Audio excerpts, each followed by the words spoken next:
Very good morning, plus one student. Myself, Shivshant Sharma. Dear student, today we will discuss a very important concept. That is the concept related with center of mass. Question level पर होता है कि centre of मास है क्या है, centre of मास को define करने की जरूरत क्या पड़ी, क्यों हम डिफाइन करते हैं, मीन्स उसकी एडवांटेज क्या है। Let us discuss. मान लीजिए बेटा मेरे पास ये बहुत बड़ी सी बॉडी है। फिजिक्स बोलती है कि 1 centimetre cubic part of this body के बीच में 10⁻26 एटम्स होंगे, पर इस बॉडी का वॉल्यूम तो 1 सेंटीमीटर क्यूब से बहुत ज़्यादा है। इसका मतलब इस बॉडी के बीच में इनफाइनाइट नंबर ऑफ एटम्स होंगे। जब इस बॉडी में इनफाइनाइट नंबर ऑफ एटम्स होंगे तो हर पार्टिकल इस बॉडी के हर पार्टिकल का एक एक करके मोशन को एक्सप्लेन करना अपने आप में एक बड़ी लेंथी प्रॉब्लम हो जाएगी, बड़ा डिफिकल्ट हो जाएगा हर एटम के मोशन को एक्सप्लेन करना। क्वेश्चन डेवलप होता है तो फिर हम हर एटम के मोशन को एक्सप्लेन कैसे करेंगे।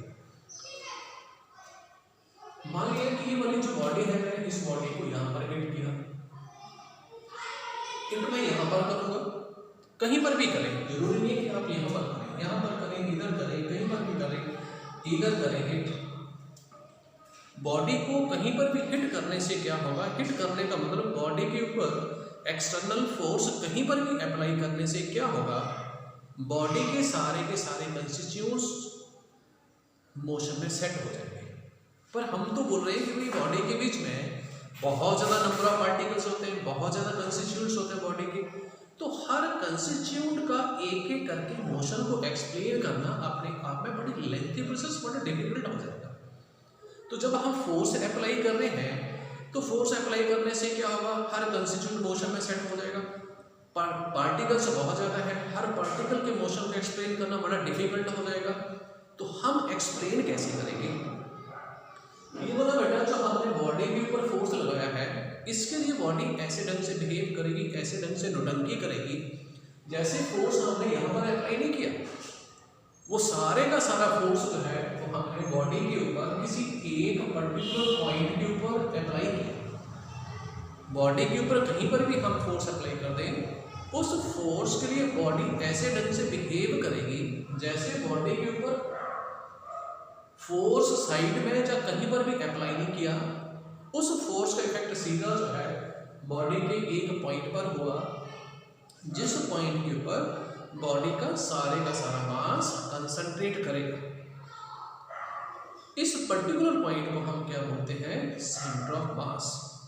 बॉडी के ऊपर हम फोर्स यहाँ से अप्लाई कर रहे हैं, लेकिन उसका इफेक्ट यहाँ पर होगा। बॉडी ऐसे ढंग से बिहेव करेगी जैसे फोर्स यहाँ पर नहीं लगाया हमने, वो फोर्स सीधा हमने यहाँ पर लगाया एंड डायरेक्टली हमने फोर्स यहाँ पर अप्लाई किया होगा, लेकिन इनडायरेक्टली उसका इफेक्ट बॉडी के ऊपर, जब बॉडी में जो सेंटर ऑफ मास होगा उसके ऊपर होगा। सेंटर ऑफ मास के ऊपर जब फोर्स एक्ट करेगा तो सेंटर ऑफ मास मोशन में सेट हो जाएगा। सेंटर ऑफ मोशन को सारे के सारे पार्टिकल्स ऑफ बॉडी जो है वो फॉलो करेंगे। सो दैट्स वाई हम क्या करेंगे, हम बॉडी के हर कंस्टिट्यूट्स का मोशन एक्सप्लेन नहीं करेंगे, हम बॉडी में बॉडी का सेंटर ऑफ मास डिफाइन करके बॉडी के सेंटर ऑफ मास के मोशन को एक्सप्लेन करेंगे। क्यों?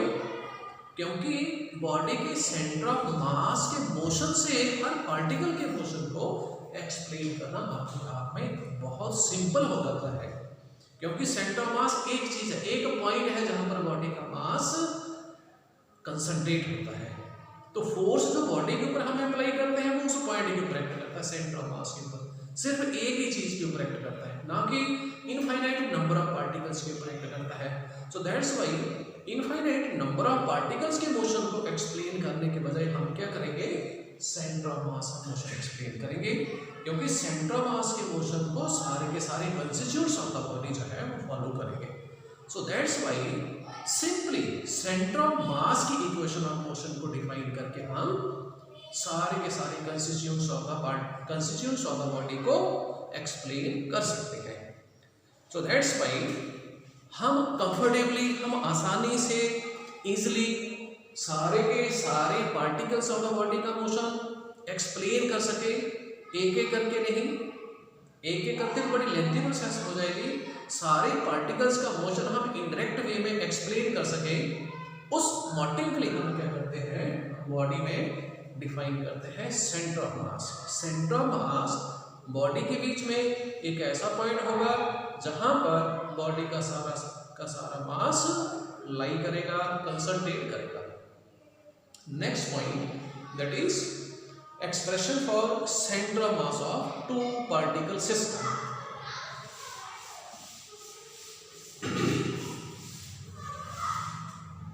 एक लेते हैं बच्चे टू पार्टिकल सिस्टम, ये लेके हमने कोऑर्डिनेट सिस्टम। एक पार्टिकल ए पॉइंट पर लाई कर रहा है, इसका मास कितना, m1। ठीक, कोऑर्डिनेट सिस्टम के ओरिजिन से कितनी दूर है, इसका पोजीशन वेक्टर r1 है। बॉडी में दूसरा पार्टिकल कहां जैसे है, b पॉइंट पर, इसका पोजीशन वेक्टर कौन सा है, r2 वेक्टर।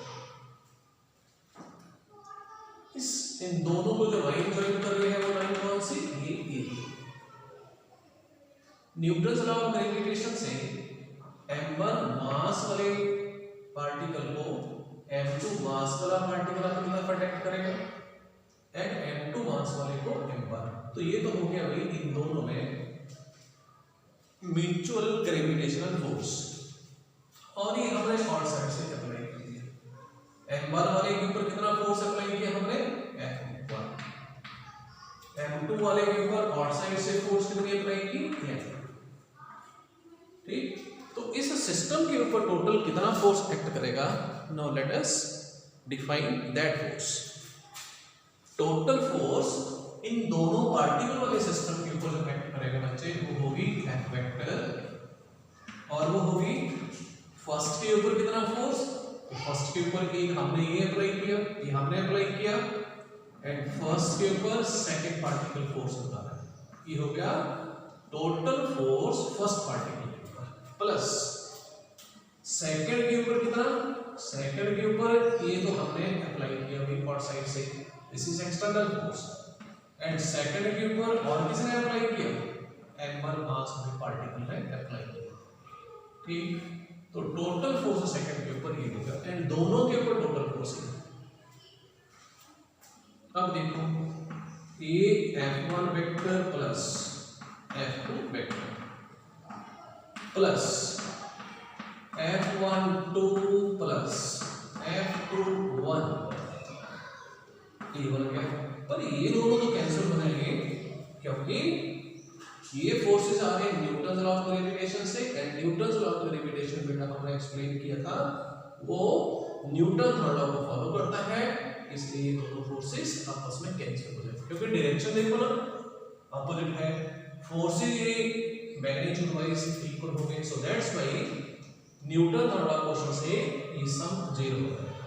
इसलिए इन दोनों पार्टिकल वाले सिस्टम के ऊपर टोटल फोर्स जो एक्ट करेगा बच्चे वो होगी F1 प्लस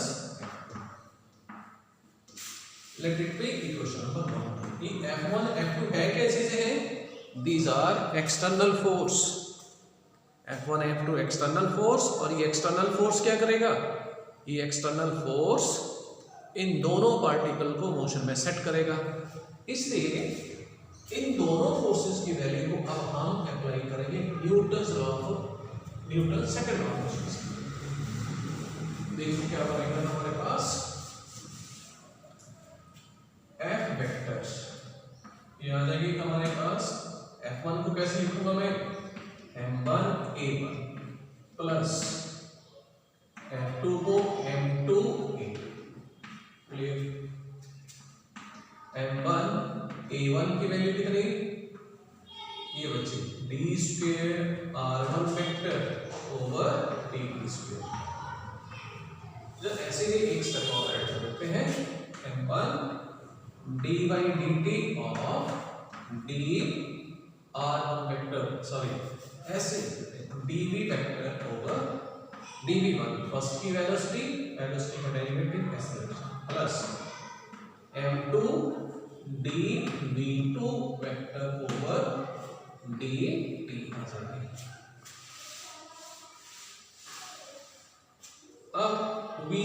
मैग्नीट्यूड की हम वैल्यू अप्लाई कर देंगे, तो m1 d/dt of whatever d1, this is dr one vector over dt plus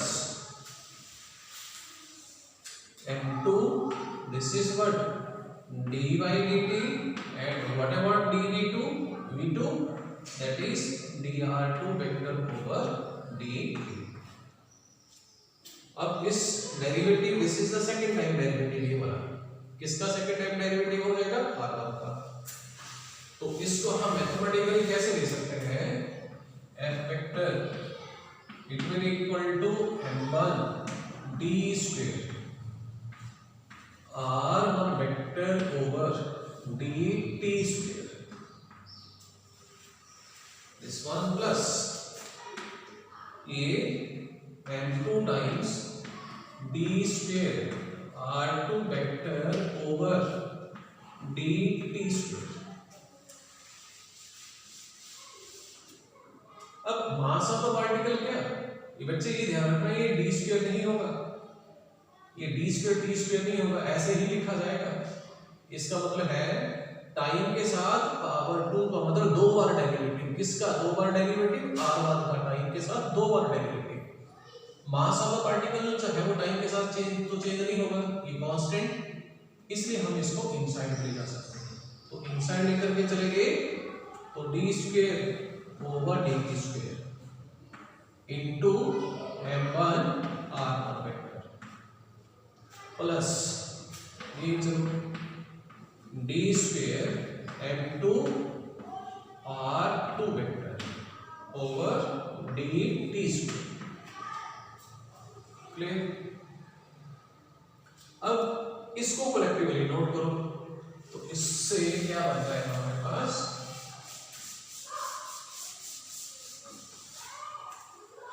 ये मैथमेटिकली क्या शेप ले लेगी, d square over dt square into m1 r1 vector plus m2 r2 vector,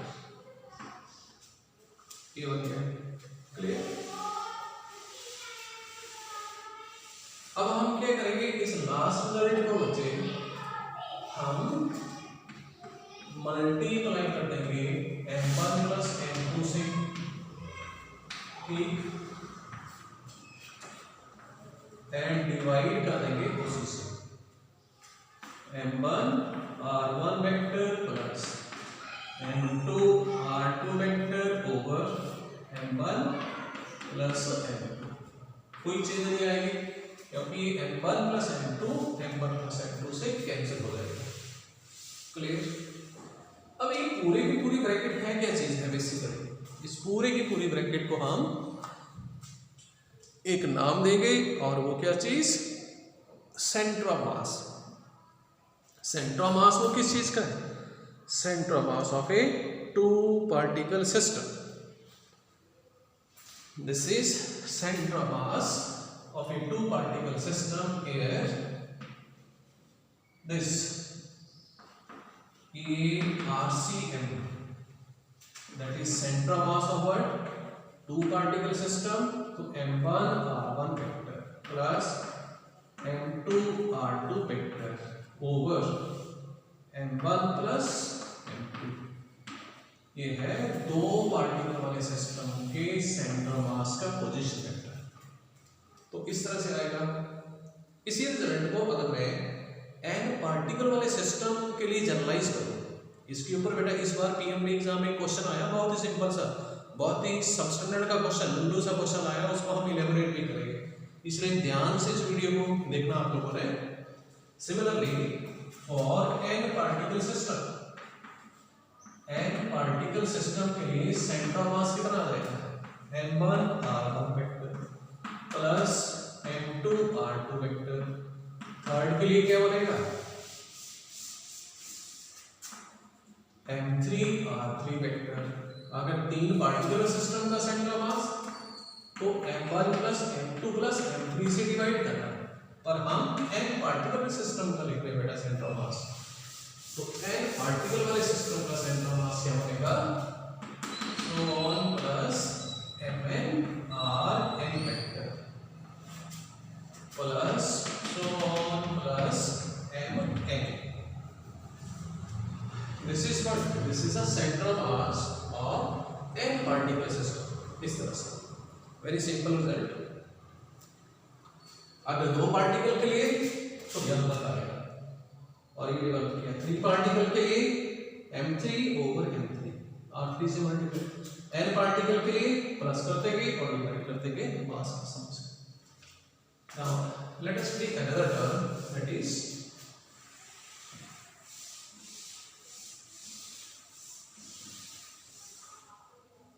equation of motion of center of mass. Equation of motion of center of mass. हमने external force लिखा कि F vector is equal to m1 plus m2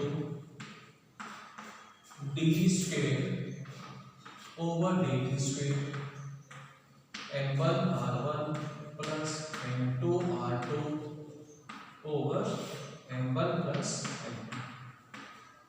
पर इस पूरी term को हमने तो नाम दिया RCM और ये क्या आ जाएगा? टोटल मास, 2 पार्टिकल वाले सिस्टम का टोटल मास. तो ये बन गया d square over dt square और ये RCM vector. This is 2 particle वाले सिस्टम का सेंटर ऑफ मास. और ये क्या बन जाएगा? ये सारी की सारी चीज क्या है? Acceleration of the 2 particle system.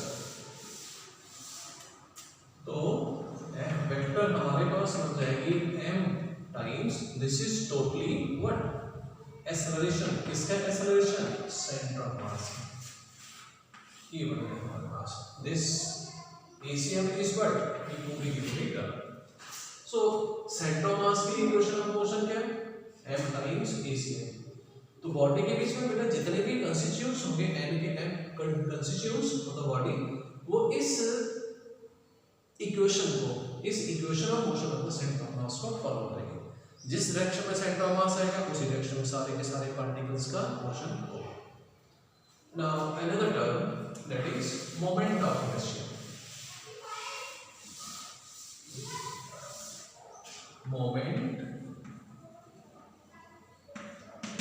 Moment of inertia. Notation बच्चे इसके लिए आई. एक टर्म हमने फोर्स वाले चैप्टर के बीच में स्टडी की इनर्शिया, और यहां जैसे हम अनदर टर्म स्टडी करने जा रहे हैं, that is moment of inertia. Moment of inertia का बेटा कांसेप्ट जो है वो रोटेशनल मोशन में आएगा. जब बॉडी रोटेट करती है उस टाइम बॉडी के मोशन को जो चीज रेजिस्ट करती है उसको हम बोलते हैं बॉडी का मोमेंट ऑफ इनर्शिया. जब बॉडी फर्स्ट फोर्स वाले में हमने पढ़ा कि भाई जब बॉडी मोशन में होती है अर्थ सरफेस के ऊपर, जैसे मोशन में, लीनियर मोशन में, ट्रांसलेशनल मोशन में होती है, उस स्टेज के ऊपर बॉडी के मोशन को जो चीज रेजिस्ट करती है दैट इज इनर्शिया. एंड जब बॉडी रोटेशन में होती है उस टाइम बॉडी के मोशन को जो चीज रेजिस्ट करती है तो उसको हम बोलते हैं बॉडी का मोमेंट ऑफ इनर्शिया. या फिर किसी पार्टिकल का moment of inertia. Question develop होता है उसको मेजर कैसे करेंगे? मान लो बच्चे ये मेरे पास एक्सिस ऑफ रोटेशन है, ठीक, और पार्टिकल जो है वो है स्मॉल m मास वाला. एक्सिस ऑफ रोटेशन से कितनी दूर है? वो r डिस्टेंस दूर मान लिया. कुछ ना कुछ तो परपेंडिकुलर डिस्टेंस होगी. पार्टिकल क्या कर रहा है? इस एक्सिस ऑफ रोटेशन के बाद घूम रहा है, ठीक. तो पार्टिकल का मोमेंट ऑफ इनर्शिया जो है वो बच्चे होगा पार्टिकल का मास इनटू ये वाली जो परपेंडिकुलर डिस्टेंस है पार्टिकल की एक्सिस रोटेशन से उस डिस्टेंस का स्क्वायर.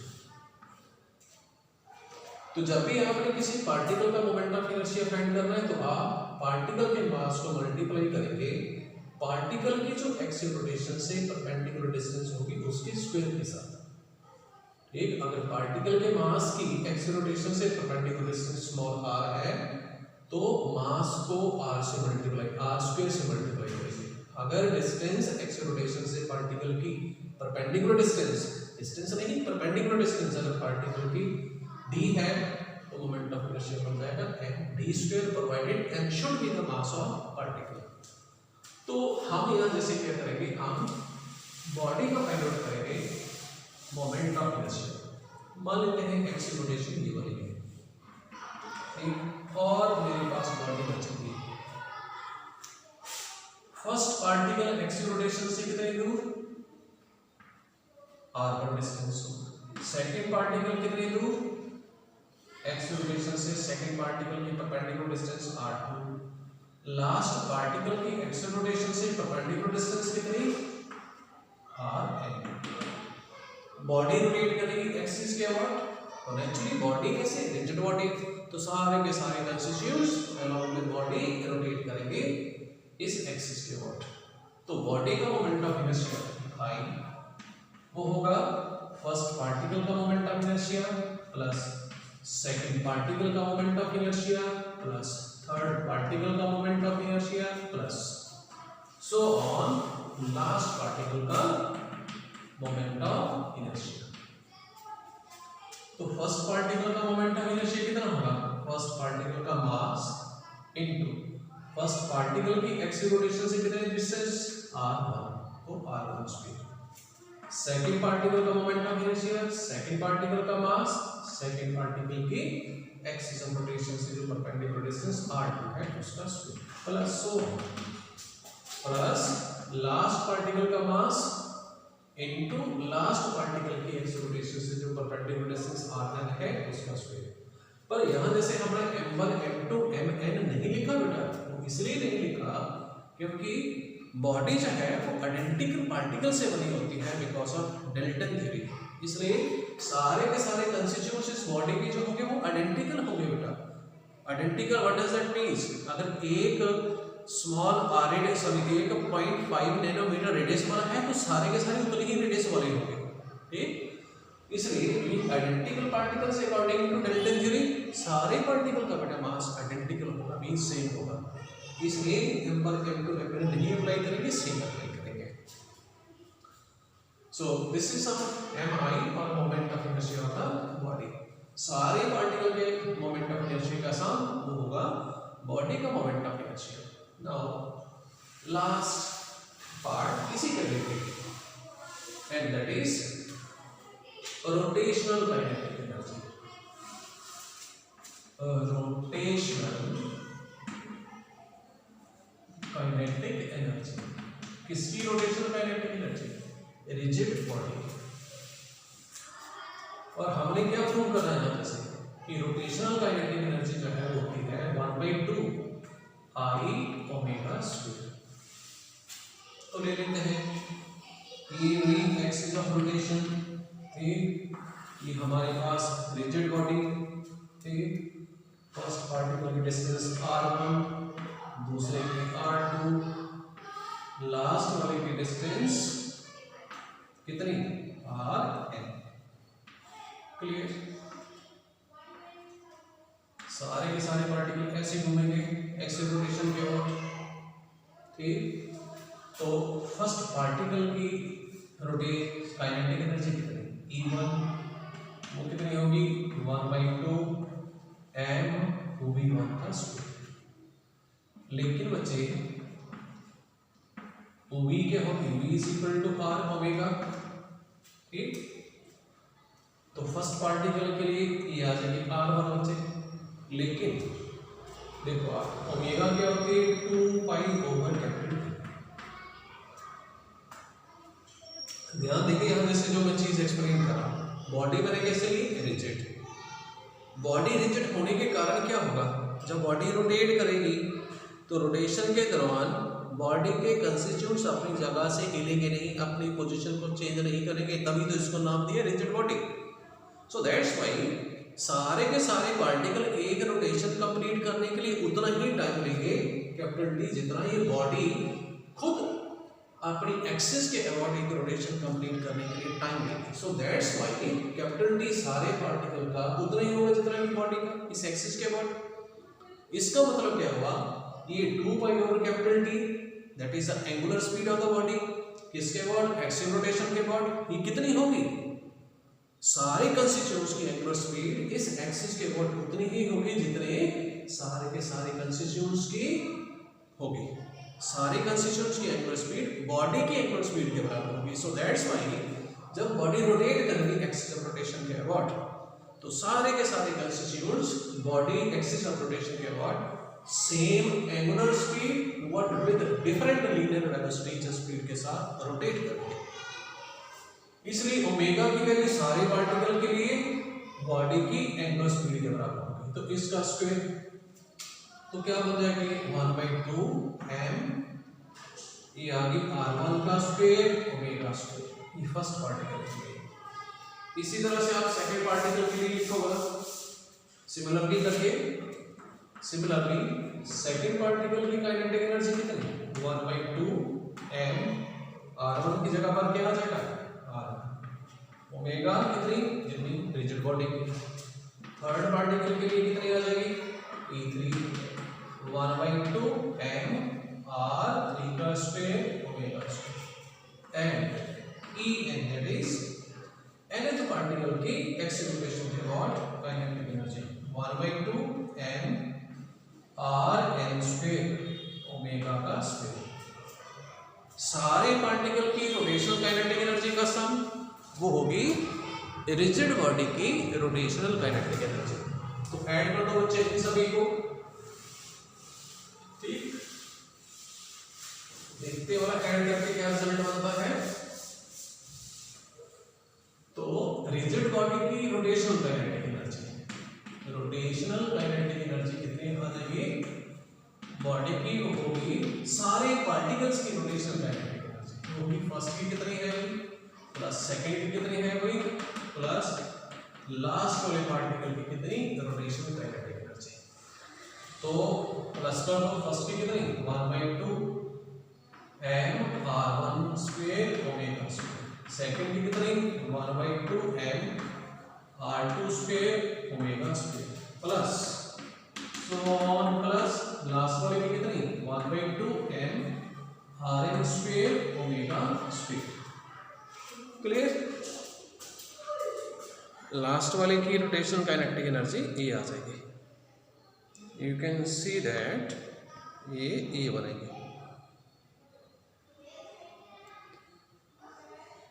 अब इस सम को हम कैसे रिड्यूस कर सकते हैं, ये सम क्या बन जाएगा देखो 1/2 m r1 square plus m r2 square plus m rn square,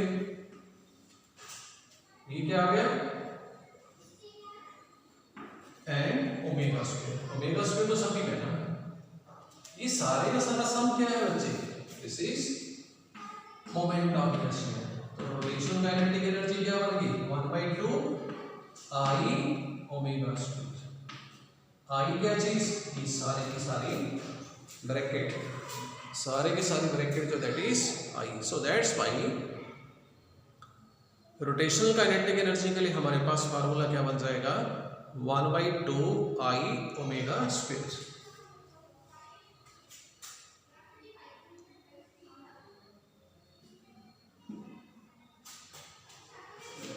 Now let us discuss another part, and that part is what?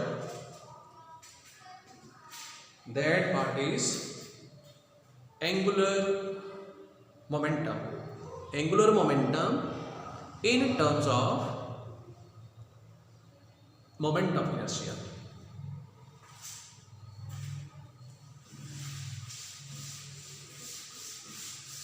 Angular momentum का मतलब क्या बच्चे,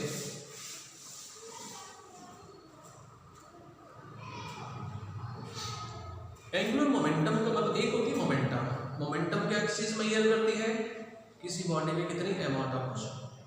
एंगुलर मोमेंटम डिसाइड करता है कि जब कोई बॉडी रोटेट कर रही है अपनी एक्सिस के ऊपर, तो उस बॉडी में टोटल अमाउंट ऑफ मोशन है कितना है, उसको हम बोलते हैं एंगुलर मोमेंटम। जैसे फैन रोटेट कर रहा है, ठीक है, तो फैन में वो रोटेशनल मोशन है कितनी है, उसको मेजर करेगा फैन का angular momentum. And angular momentum जो है उसके लिए रोटेशन बच्चे होती है L, वो होती है किसी भी पार्टिकल का बॉडी की एक्सियल रोटेशन से परपेंडिकुलर डिस्टेंस इनटू बॉडी का लीनियर मोमेंटम।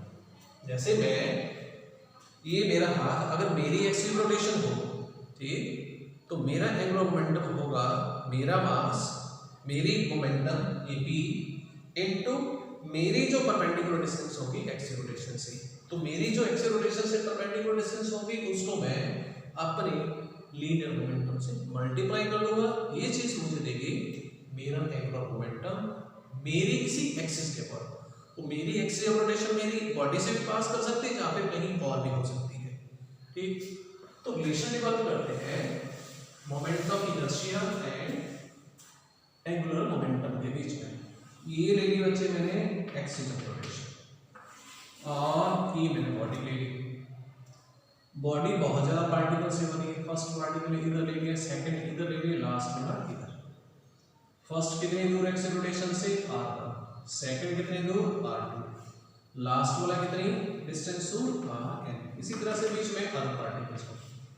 बॉडी किसके अबाउट रोटेट कर रही है, एक्सिस रोटेशन के अबाउट, ठीक।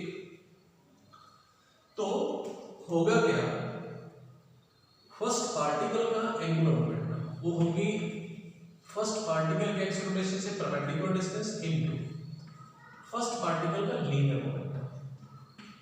लेकिन लीनियर मोमेंटम क्या होता है, मास इनटू वेलोसिटी।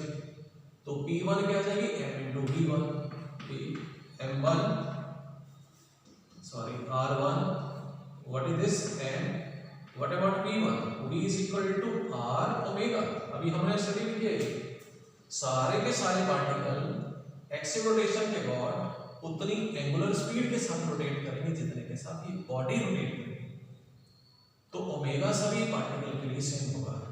तो मल्टीप्लाई किया तो फर्स्ट पार्टिकल का बच्चे एंगुलर मोमेंटम आ गई m r1 स्क्वायर ओमेगा। दूसरे का एंगुलर मोमेंटम कितने आ जाएगी, m r2 square omega. And last वाले पार्टिकल का एंगुलर मोमेंटम कितना, m rn स्क्वायर ओमेगा।